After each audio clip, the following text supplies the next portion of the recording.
Hi everyone, my name is Jessica and I am the person who runs TESOL Planner.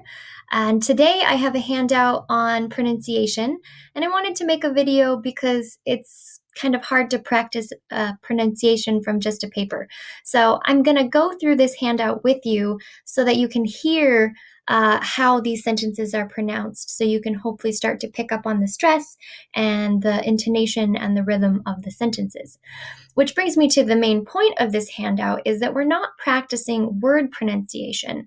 So when you hear the word pronunciation, you might often think of how to pronounce a specific word, but that's only one part of being able to pronounce clear English sentences. Another important part is being able to pronounce whole sentences using stress and intonation for those sentences. So let's start with the first main point on this handout. So you can look here, and we have divide sentences into chunks. So when you listen to someone speaking, you can start to hear that they don't just talk like this as if every word were equal. We group things together, phrases often, and we pronounce them kind of in a group with maybe a slight pause or just a stretching or slowing of sound in between them. So let me read this sentence for you here under big chunks. Here we have this example sentence. So I'll read it a couple times and go ahead and see if you can hear those dividing lines that I have written there to divide the chunks of these sentences as they are pronounced.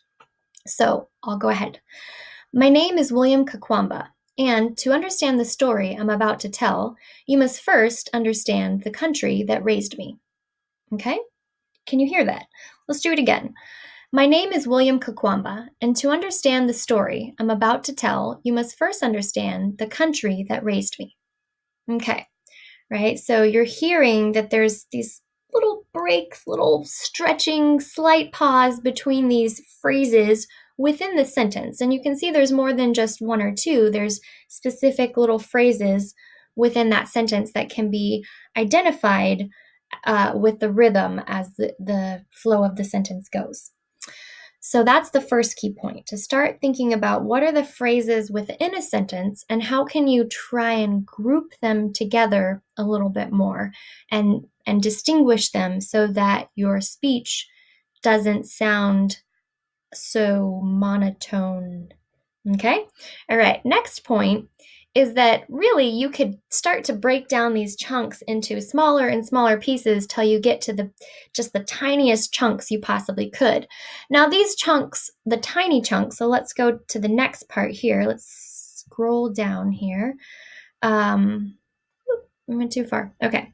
The little chunks here, right here, as you're thinking about these little chunks, there's not necessarily a pause or a stretch between them. Sometimes there may be, but it's more about really connecting those little chunks together. People often will blend or connect these words as they're speaking. We don't stop between each word in a sentence. Okay, so these little chunks you can think about as the words that are really going to want to be blended together, like best buddies, as the example is given in the handout.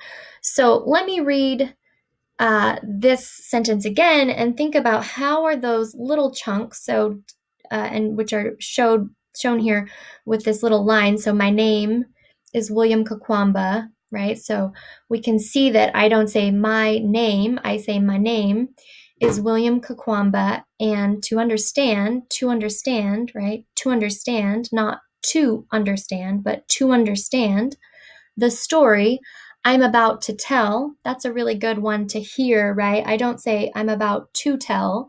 I say I'm about to tell, to tell, to tell. Do you hear that? It almost sounds like just one word, to tell. So that little chunk, those words are very connected, and we can see here they're connected grammatically because it's the infinitive of the verb. So we want to pronounce those nice and close together, like those two kitties that are so snuggled up and happy. So that's the second point. So I'll read the sentence again, just so you can hear it and start to think about how the sentence sounds, what's the rhythm and the grouping of these words. So My name is William Kakwamba, and to understand the story I'm about to tell, you must first understand the country that raised me. Okay, are you starting to hear it? I hope so. So, the next point I want to make is that um, if you asked a native speaker to divide these sentences up, they may not divide them exactly the same as far as the chunking. They may decide to only do the big chunks, or they may see the small chunks and divide it. But the idea is that there's words that go together, and there's words within groups that go together. But there's certain ways that you wouldn't separate them, right? We wouldn't want to separate two words that go closely together grammatically. So that's the next point, to give you an example of what it could sound like if you separate these words that want to be close together. It can make your speech sound difficult to understand. It doesn't sound natural, and it can be a bit confusing. So I'm going to do my best here at this next part here, impossible chunks, to give you an example of what it might sound like when somebody takes a pause where they shouldn't and then accidentally separates words that really need to be pronounced closely together. So let me read this sentence. And what I've done here is I've taken and I've put the dividers for the chunks in places where they really just can't go, where they shouldn't be. And so I'm going to read it to you, and I want you to tell, or I guess you can't tell me, but I want you to think about how does it sound? And does it sound worse or harder to understand than the way I pronounced it earlier? So reading this sentence here with the impossible chunks. My name is William Kakwamba, and to understand the story I'm about to tell you must first understand the country that raised me. I don't know. It doesn't sound so good. Let me read the way it should be read up here in these examples and then compare it. So the way it should be read, the good way here, my name is William Kakwamba, and to understand the story I'm about to tell, you must first understand the country that raised me. Okay? Sounds better, right? Now let me go back down and read this one that is all messed up. So, my name is William Kakwamba, and to understand the story I'm about to tell you must first understand the country that raised me. Okay, so the point here being, as you're practicing improving your intonation of English sentences and your pronunciation, be careful not to take a pause between words that really need to be flowed together and blended. Try not to separate things and make pauses where it will make the meaning or the flow of the sentence seem kind of robotic.